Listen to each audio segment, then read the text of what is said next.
Welcome to the Scene Snobs podcast. What's going on, everybody? Welcome to the Scene Snobs interview, and I am your host, Mick Manhattan, of course, joined with me always by my partner in crime, Casey the Madman Plot. We have a very special guest here today, the man who I think you scared me so much as a child, as Malachi. Mr. Courtney Gains is here, and welcome to the show, sir. Thank you for joining us. What's up, guys? Hey, pleasure to have you on, man. This is fantastic. Glad you could join us today. Thank you. Nice to be here. And, you know, I do mean that, because Malachi was just that imposing force as a child. I'm like, how old were you when you saw it? When I first saw it, it was 1987. I watched it with my brother. I think I was about 6. Oh, jeez. Yeah. And it was so young. You know, it started out, I'm like, okay, kids are ruling the roost. That sounds cool. But, yeah. I think I was about 11, and it still shook me pretty good. That was enough. 10, 11, still young. Yeah. Yeah.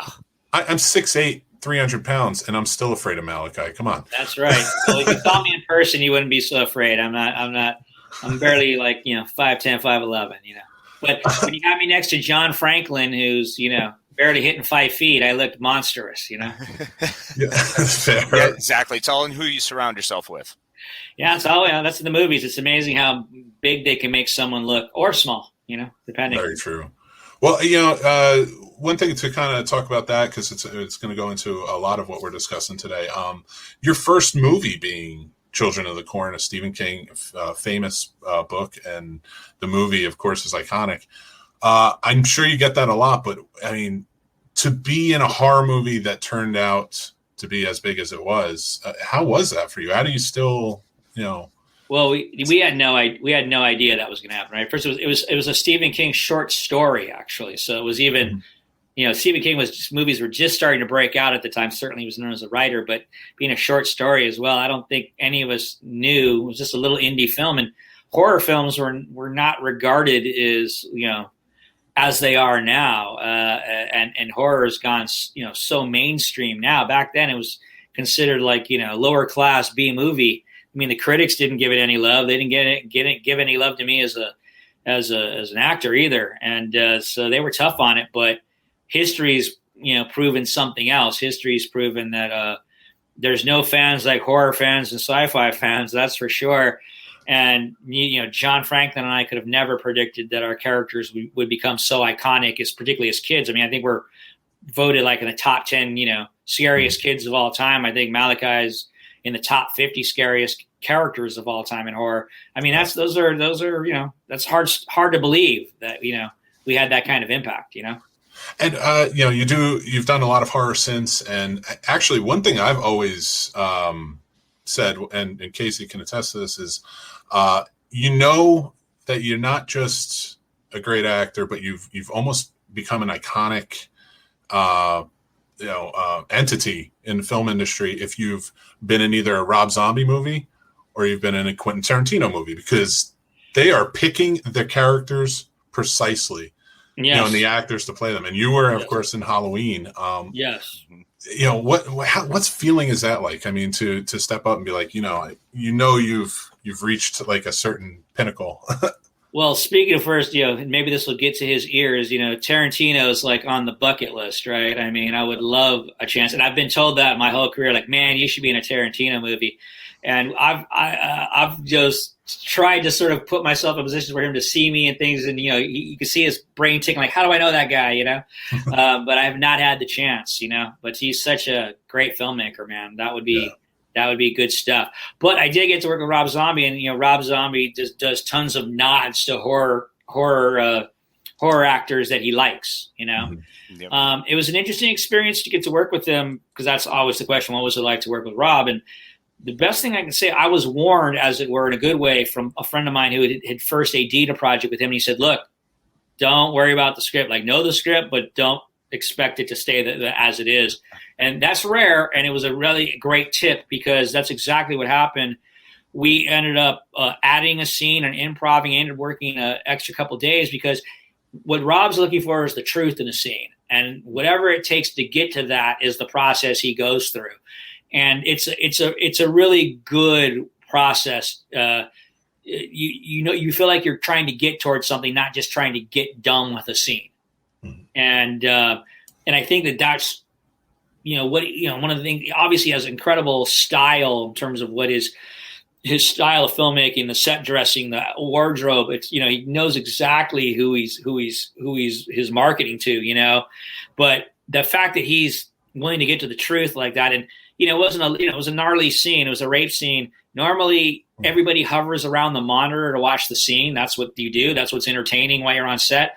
When we'd come off the set and go talk to him, there'd literally be nobody watching the monitor. It was like no one wanted to see the scene. It was that kind of disturbing, Yeah, it's pretty uncomfortable. Yeah, but I mean, that's why it got cut out of the theatrical release. They did a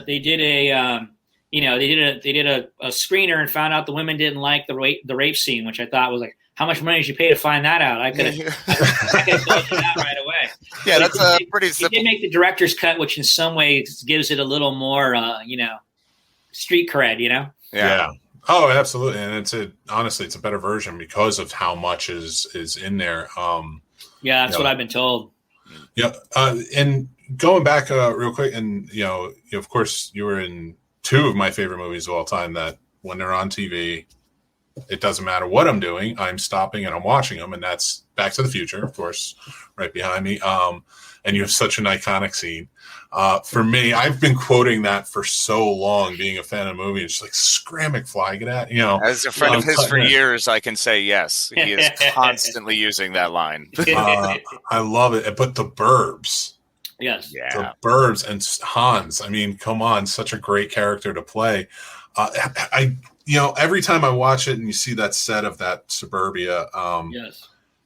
What was it like? I just need to know what it was. The whole atmosphere was like when you were. Well, number one, I have to give Joe Dante all the credit in the world for creating that character. He really created that look. He knew what he wanted.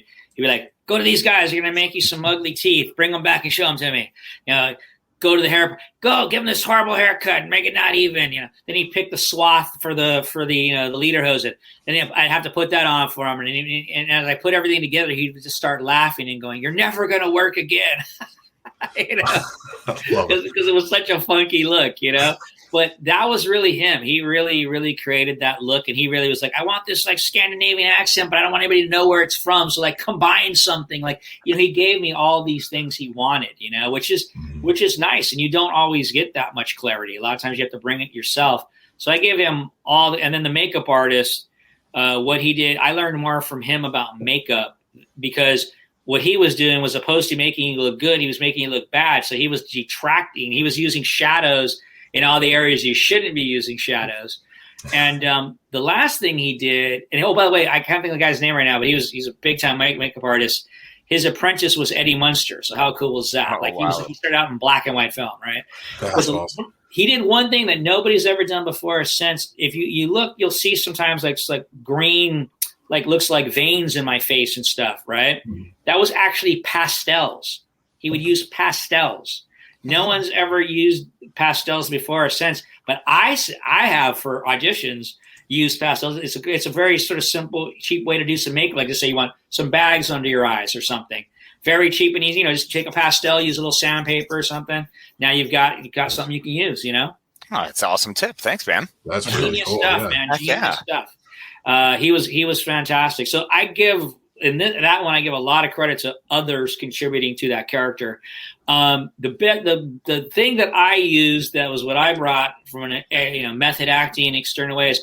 There's a thing called working with animal essences. You can bring like an animal energy to something. So my thing was like a deer in the headlights. That's what I was working with. I get that too.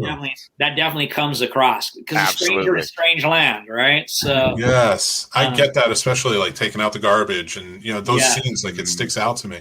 Yes, so that's what, and I'd heard people like Dustin Hoffman always uses an animal, and if you watch his characters all the way from like Ratso Rizzo, you see that you can find that animal he's using. Yes. It's a technique, and for that character, I used that technique, and I think it worked really well.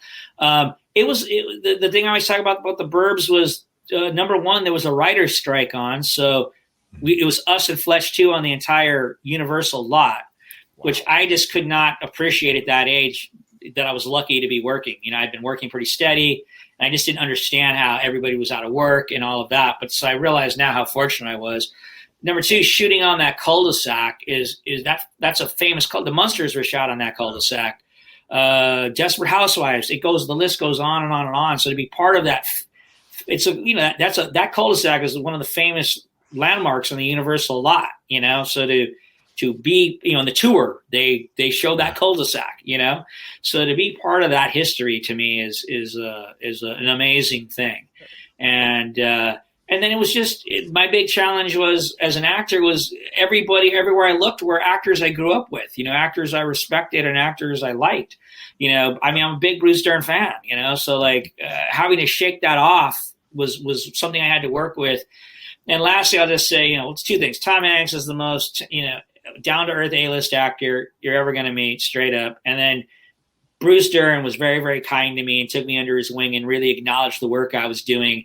And it meant the world to me. And I got to see him last year, or the end of 2019, did a movie called Hellblazers that hasn't come out yet. But the main reason I did it was just to get to see Bruce Dern again and thank him for how kind he was to me. Because, like I said, I'm a big fan.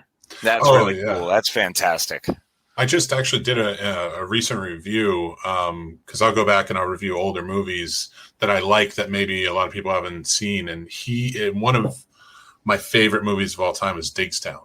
It's definitely my favorite boxing movie, and he just played such an amazing role in it. Oh, yeah. I know the one you're talking about. Yeah. I just watched Nebraska a couple of days ago. Finally saw that, Nice.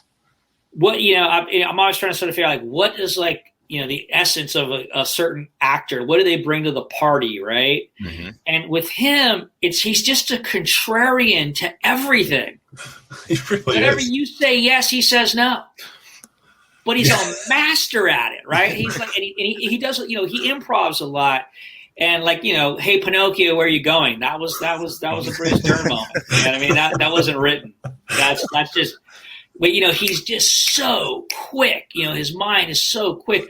But basically, he's always a contrary to everything. And I'm I think particularly for older characters, which obviously now he's playing, it's perfect. It's perfect for old guys. I'm thinking to myself, I got to channel my Bruce Dern in some movie, where he just whatever you say, he's just rude to you. And exactly. I can't wait to reach that age. That's a goal. I'm looking forward to doing my ode to Bruce Dern in some role down the road here, where I get to just be, everything sucks. You suck. You're such a loser. Yes, I can't wait for it. Might as well just kill yourself now. Just give up already. You're not worth it. Exactly. You're not worth my time or the air you breathe. I could see it too. I could just see it happening. So when that happens, you'll know who I'm paying homage to. Oh, we will definitely point it out. Before we move on from the Burbs, one person you worked with very closely, and he was old Hollywood through and through, was Henry Gibson. Yeah, that's again one of the people I had to shake off, right? I mean, Henry Gibson goes all the way back to Laugh-In to the Blues Brothers. I mean, come on, man! I saw that guy my whole childhood, basically. So, and he just couldn't have been a nicer man.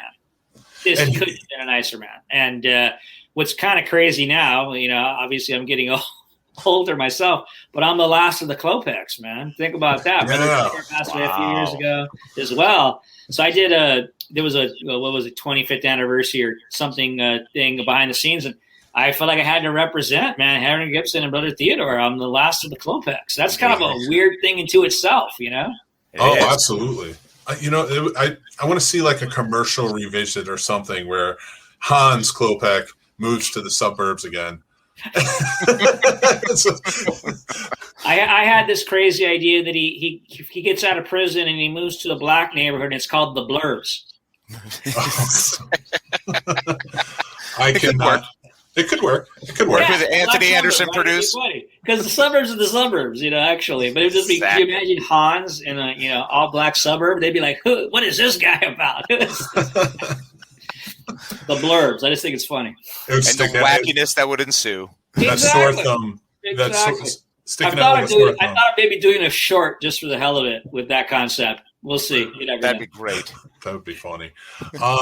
One thing, a huge movie, especially for my partner here, Casey, who's in the Air Force, is Memphis Belle. I love Memphis Belle. One of my all-time favorites. Eugene McVeigh, man, it was such a fantastic role, huge cast, and you just crushed it, and it was a lot of fun to watch. It's, it ranks up there in one of the most special because it was just such a project. I mean, first off, it was the acting job to get as a young actor that year. They could have had all A-list recognizable actors if they had wanted. So it was fortunate to be able to get in there and got to shoot in the UK, got to fly in a B-17 on the 4th of July. Amazing. I mean, just crazy stuff. And there was Oscar award-winning producers and the director of photography and the editor and the set designer. All of the actors over the years, we've been chasing that experience for it's been the one that's been almost impossible to top, Yeah, I can't even imagine. I mean, working with that kind of crew, like you said, and just being able to be in the B-17, that experience alone that's amazing. Correct. Wow. So that's really special, and you did a fantastic job. So I appreciate that. No, thank you. But I think all of us. I mean, my selling point when I went into the audition was I was part of this really good theater company in LA called the Friends and Artists Theater Ensemble, and I just come off of doing a very, very tough ensemble that we had won the Drama Log Awards back then, Best Ensemble. And I came in and that was my pitch. I said, ensemble's my forte. I'm in one of the best ensemble companies in town. And I just did one of the toughest plays that there is. And the director was like, wow. He said to me later, he said, that was really a refreshing approach. Everybody in LA was like, what's in it for me? Mm-hmm. And luckily, he also was looking at Patrick Dempsey. And on Patrick Dempsey's tape was the scene where I jack him up against the arcade and say, you shit on my house, which is also an iconic line. It just went, but him seeing that range helped seal the deal, he said. So thank you, Patrick Dempsey, for putting me on your reel. Right. That's awesome. Going in, and you've worked with so many, especially movies with ensemble casts, and you are right now, your new movie out, talk about is Queen Bees, and this cast is insane. Yes. And just wonderful. Again, on older Hollywood that just, I feel like, brings so much to the table. And just to kind of mention a few names, Ellen Burstyn, of course, Jane Curtin, Loretta Devine, Anne Margaret, Christopher Lloyd, James Caan. I know the list goes on. And, this has just came out. If you could tell us a little bit about Queen Bees. So the plot of Queen Bees is Ellen Bernstein's character goes to a retirement home while her house is going to get some decorating done, and then it ends up burning to the ground, and she has to deal with high school all over again, basically. But manages to find love in the end. So the Queen Bees are the group of mean girls, basically. And the writer producer basically came up with this because his experience of his own grandmother going to a home, he couldn't believe it was like high school all over again, cliques and the in crowd and the out crowd, which is just a horrible thought. I didn't enjoy high school much. I sure as hell wouldn't want to spend my last years in one then. Not at all. I'm gonna do everything I can not to end up there then. Right. All I have is a cameo in it, but it was number one, I was fortunate enough to make the trailer, which surprised me. But number two, I got to work with all those iconic ladies. And the first half of the day was me, my character, just watching them. They're in a coffee house, and I steal a purse, and they challenge me and stand up to me, and that's sort of a bonding moment for their characters. But for the first half of the day, I just got to watch them work. And as a student of the game, studied all the methods and this and that. It was so great to watch each one of their different technique and style and how they all work together. Because Ellen Bernstein is a well-known actor, studio method actress. And you could see how she'd have this story she's going to tell, and how I was laughing, how she'd warm herself up with a memory and drop in, Mm-hmm. But someone like Jane Curtin, who just has the kind of comedic timing you can't teach, right? Yeah. An original Saturday Night Liver, right? So, snappy wit. She's phenomenal. Yeah. So, and what was really wonderful was when I got introduced to them, the first thing Jane Curtin's like, I know you, you've been in everything. And I was just like, come on, man. Jane Curtin just said that to me. That's right? awesome. So that was like, that made my day, brother. That made my day.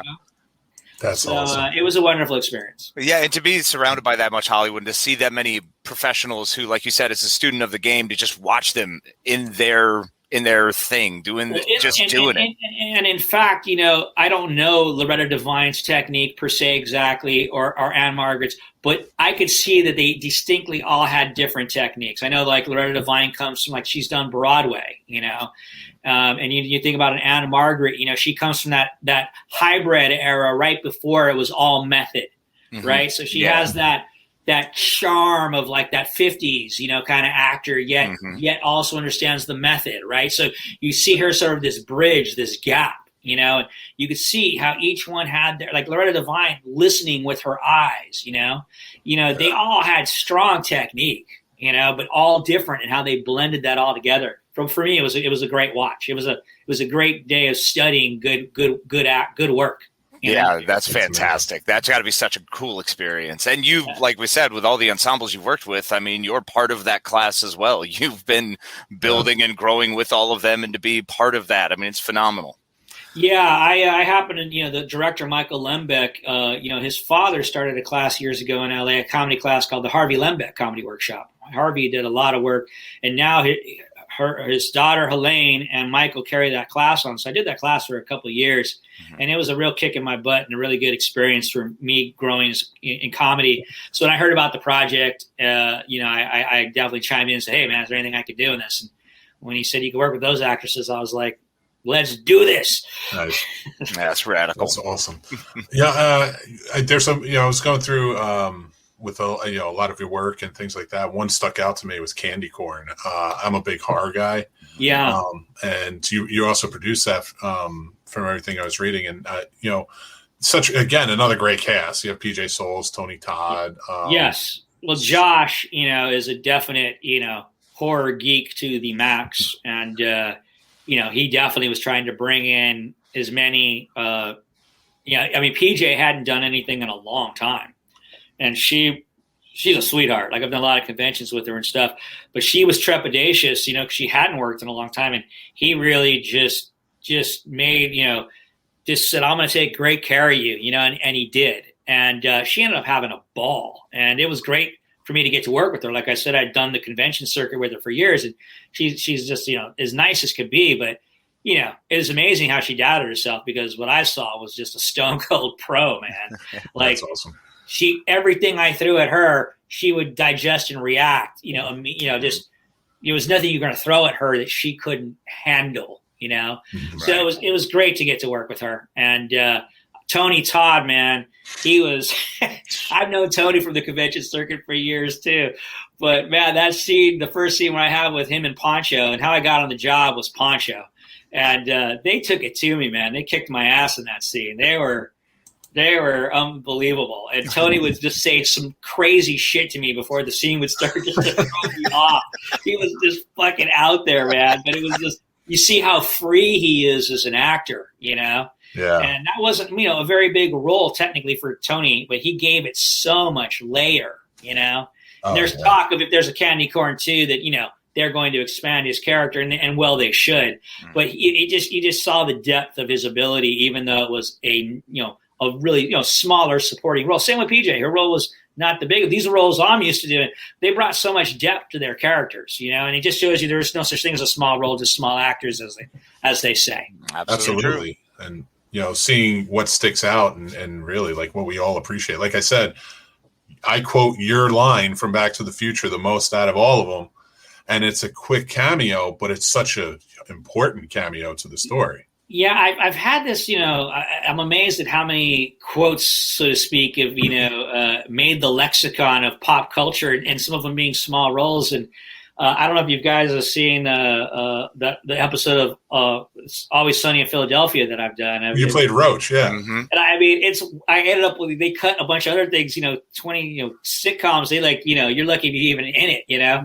But, like, I ended up having this one line, but it's a line that people know, you know.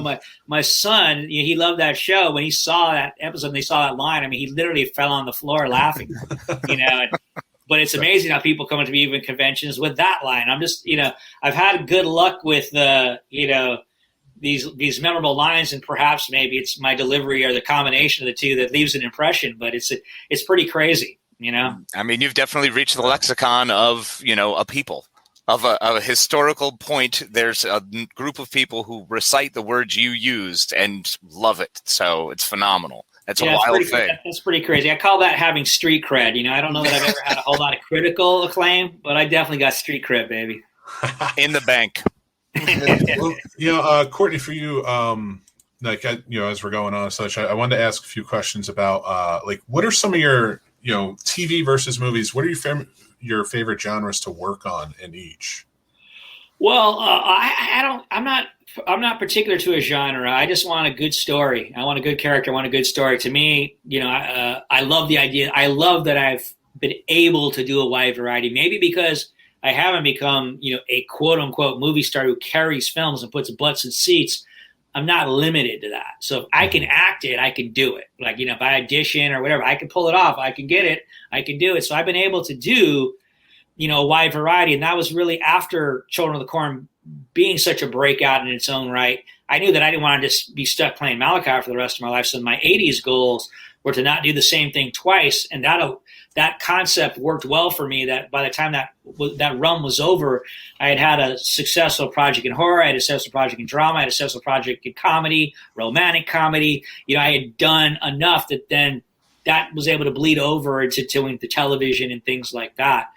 I prefer film in that, it's a more sort of exciting process. Everybody just got this project greenlit. We're all in it together on this ride. Whereas you come in as a guest star on television, they're on this project. Their television is brutal. You're trying to shoot an hour show in a week, 6 days. When you go in for those auditions, the producers, the director, they're all burned out. Everyone's haggard, and you kind of got to try to excite the room a little bit, and in television you have to move very, very fast. There's not much room for experimentation. You come in, they set the blocking. If you hit your blocking and don't stumble on your lines, they're moving on. So I've learned to have to be good the first time or the first 2 times, because you're not going to get much more. But that being said, I've been afforded some amazing roles in guest stars, some amazing challenges. One of them that stands out is Diagnosis Murder. I play a character who's paralyzed on one side, pretending to have cerebral palsy on the other. And I had less than a week to prepare that. And I had less than 24 hours to prepare that audition. That's ridiculous. Wow. And that's where I think you separate the men from the boys, as they say. And I got to yell in Dick Van Dyke's face. So, what's better than that, right? I mean, that's just a dream for most. Yes, exactly. And not just TV-wise, I mean, another iconic thing. You were the one who killed Monk's wife. Boom. Yes, I got to be the 6-fingered man, dude. That's pretty crazy. If you're a Monk person, that's serious business. They've been building to that dude for 6 seasons, right? So I had auditioned for that show a number of times, hadn't got it, and I ended up getting such a great role, Oh yeah, and I'm sure you got some hassle for it too. Yeah, a little bit. Every once in a while, people come, at conventions, but they were like, "You got that picture?" I'm like, I still have that pinky though, man. I always if somebody wanted to buy that pinky, it's available. There we go. Heard it here first, everybody. Yeah, exactly. You did. I don't think I've said that before to anybody. But yeah, that was an interesting project to work on. Shaloub is such a wonderful character. It wasn't really until I don't think he knew maybe who I was or whatever. But until we had the fight scene, and, all this choreography happens, and he's like, he's also producing the show. He's like, "So you sure you're ready to do this?" And I'm like, "Yeah, let's go." And then I just nailed it the first time, and he was like, not this guy's first rodeo. He knows what he's doing. That's awesome. Yeah. So, sometimes you have to, sometimes they don't know who you are. You got to let them know who you are, Exactly. Throw it down, show it. But the last really wonderful character I did on television was an episode called My Brother's Keeper. It was a Criminal Minds. And that was a really, really tough character. And I got offered that role, which in television is rare that I get offers. And he's the red herring in the project. You think he's the unsub, and you find out in the end he's not. But he's homeless, but he's having PTSD problems, and yet he has this. It's very it was so hard. I rarely asked for any direction, honestly. I came to the table to read an hour early to meet the director because I said, I don't understand what we're doing here. And he's like, oh, let's go talk to the writer producer. And even he couldn't explain everything to me. I had to put a lot together, but it was a wonderfully challenging character. And I'm real proud of the work I did in it. That's fantastic. Definitely going to have to check it out. And then the last TV thing I did was a BET show called Tales that is a 10-episode anthology, so each episode's different. I just shot that, and I play a really corrupt cop, and I'm looking forward to seeing that. I've played sheriffs, but I've never played a cop looking like an LAPD kind of looking outfit. Funny story is I was at this park in the neighborhood just chilling out before we had to shoot, and I went to take a step off the curb, and this car slams its brakes in the middle of the street, and this woman looks scared to death. I'm like, what's going on? I'm like, she thought I was a cop. Or Malachi. We don't know. I think she thought I was a cop. I was like, the power of the uniform. Holy yeah. I know, man. right? Yeah. It was like she thought she was going to get a ticket, man. So coming through, one question we like to ask everybody who comes on. Again, I kind of talked about it a little bit with the Burbs and Back to the Future. They're I call them remote dropper movies. If it's on TV, I drop the remote, I'm watching it. And I want to ask, what are some of your favorite remote dropper movies? Great question. I don't get asked that question. I don't have a lot, honestly. I'm not the kind of guy who listens to the same record over and over again or watch the same movie over and over again. I'm just not. But that's not to say there aren't things I love. But the one that is the remote dropper for me is Enter the Dragon. Oh, nice. Great movie. Yeah, it was on the other day too. Yeah, and if it's on TV, wherever in the middle, beginning, end, I just stop and watch it. Just, I'm a big Bruce Lee fan. I saw the first Bruce Lee movie I saw. I was probably like 10 or 11. They let me in this old theater in our neighborhood. They let you in R-rated movies, and I just remember just being blown away by this guy. I just never seen martial arts before, but not just that. I mean, I think Bruce Lee is underrated as an actor. I really do, and I think that Enter the Dragon is the height of his skills. But the scene where he avenges his sister and he jumps on the dude and breaks his chest or his neck or whatever, and it's in slow-mo, and you watch him go from rage to sorrow. I mean, come on, man. That's like James Dean level stuff right there in Rebel Without a Cause. You know what I mean? Yep. And I just don't feel people give him the credit. He has obviously that's had a huge impact, but people tend to lean toward the martial arts component, which is there. Don't get me wrong. I mean, phenomenal. But he was a kid actor. He started out, his father was an actor. He's an actor, Make no mistake about it. That dude's an actor. He absolutely was. And you're right. He doesn't get enough credit. And I think with the fullness of time, had he more opportunity, I think people would have seen that flesh out more and become more. Unfortunately, obviously, I agree. But just the very fact that he was able to break the ground and be an Asian leading man, shows you something right there. But yeah, I mean, he was. I mean, the opening fight scene, they're wearing like UFC gloves. I mean, he was 20 years ahead of his time, man. Oh, absolutely. Truth. And talking about his acting too, like if you watch Game of Death, the scenes that he was, able to film and finish. Yes. Like I think that was for him more of his all right, I get to act in this. It's not just, it would have been a bit of a coming out party, and unfortunately he didn't get to finish it. And how crazy with him and Kareem Abdul-Jabbar, right? I mean, such an amazing athlete in his own right. To me, I'm a bit of a sports guy. To me, grew up on the Lakers, and I think I grew up a Lakers fan. To me, Kareem Abdul-Jabbar is the GOAT. I'll say it right now. It's not Michael Jordan. No, that's fair. I think Larry Bird is up there. Being a Celtics fan, but it's Can you just do straight numbers? Let's talk from high school championships to college championships to pro championships to how fast he won his first championship to all-time leading scorer. The list of accomplishments is insane. It is. I was also I had season tickets to the Clippers because they were easier to get, but they had a sort of like a museum set up for Kareem Abdul-Jabbar at one point. It was a room with all his accomplishments, and it was insane. Wow. It was insane. All the championship trophies and MVP trophies, just his ring box with all the MVPs and all of the all-star games.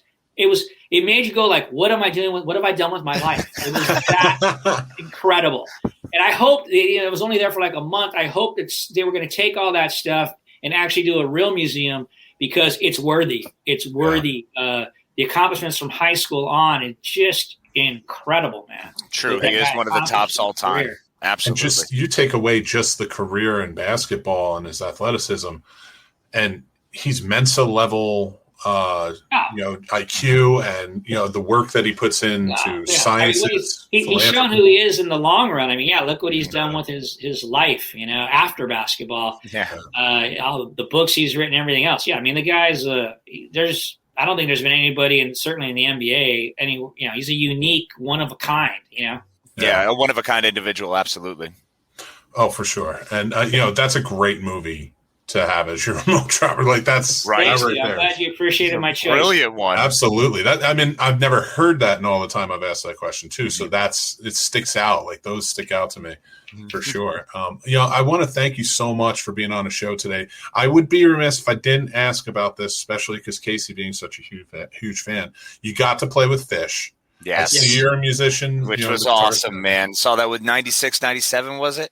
Yeah. So, okay, I got to take a minute to tell this story, guys. So how this all happened was Mike Gordon, the bass player, picked me up hitchhiking.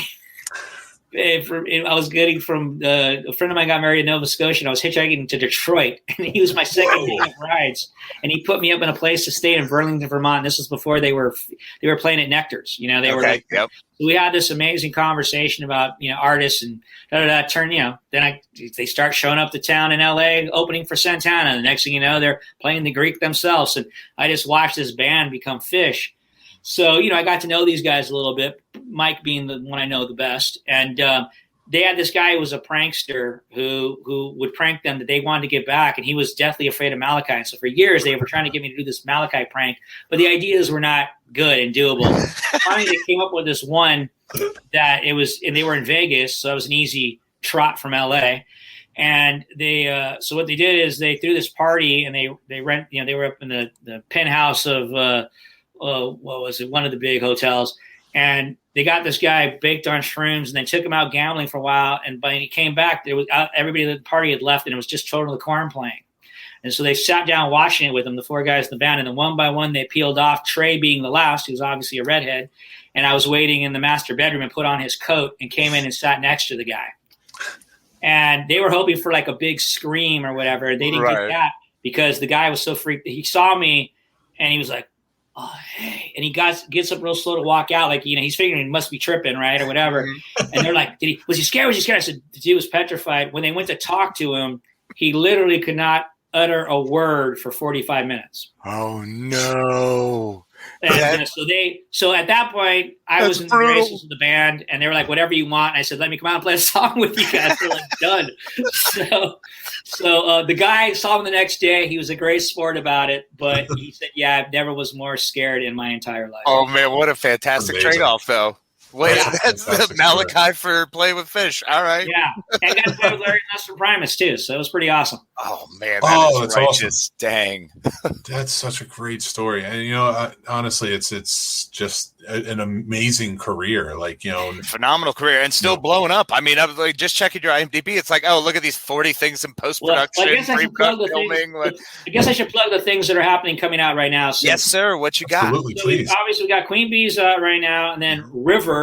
A independent film it's coming out today, July 13th. It's a sci-fi thriller, psychological thriller, and it's a cool little film. And I get to play a wonderful character who is the small town. He's the lead girl's sort of like surrogate father, but he's also a psychiatrist. And she starts having time lapses, and he helps her try to figure it out. And it's just a different character than you've ever seen me do. Dr. Michael Glenn. And then a horror movie I did called Await the Dawn just came out on Prime this last week. It surprised all of us. We didn't know it was happening. And that's got Dee Wallace and Vernon Wells and myself in it. And that's a fun ride. And then another movie called Charming the Hearts of Men is coming out August 13th. And that's a movie set in the 50s. And it's about the woman who had a hand in getting the word women's rights put in the Civil Rights Bill. And it's I play the owner of a diner that she works at, and that's where she allows a sit-in that causes a big controversy that sort of causes her to get involved in civil rights. And it's a cool project, and I'm glad to hear it's seeing the light of day. So all of a sudden, it's like boom, boom, boom, boom, boom. All these projects are coming out that I've been working on the last couple of years. That's awesome. That's fantastic, man. I can't wait to check out more. Yeah, I really want to watch River. I'm not going to lie. That sounds rad. It's interesting. And the woman, Emily Skye, who put the film together, it's her first feature, but she's a real auteur filmmaker. She wrote it, directed it, did the cinematography, and she does a wonderful job using natural light in it, and also did the editing. So it's her coming out party. Awesome. It's fantastic. That's great. And thank you so much for being on the show today. And we're going to have links to everything, so everybody can go check out River. You can go check out, Candy Corn. I'm going to blast someone a little bit. I really enjoyed that. Nice. It's Queen Bees, of course. We'll keep watching. We are fans. Courtney, you are fantastic. And it was just such a pleasure to talk to you, man. Yeah, thank you so much for being on. I appreciate all the kind words, and it was nice meeting you guys. Take care, okay? Pleasure's all on this side. Be well. Be good to each other.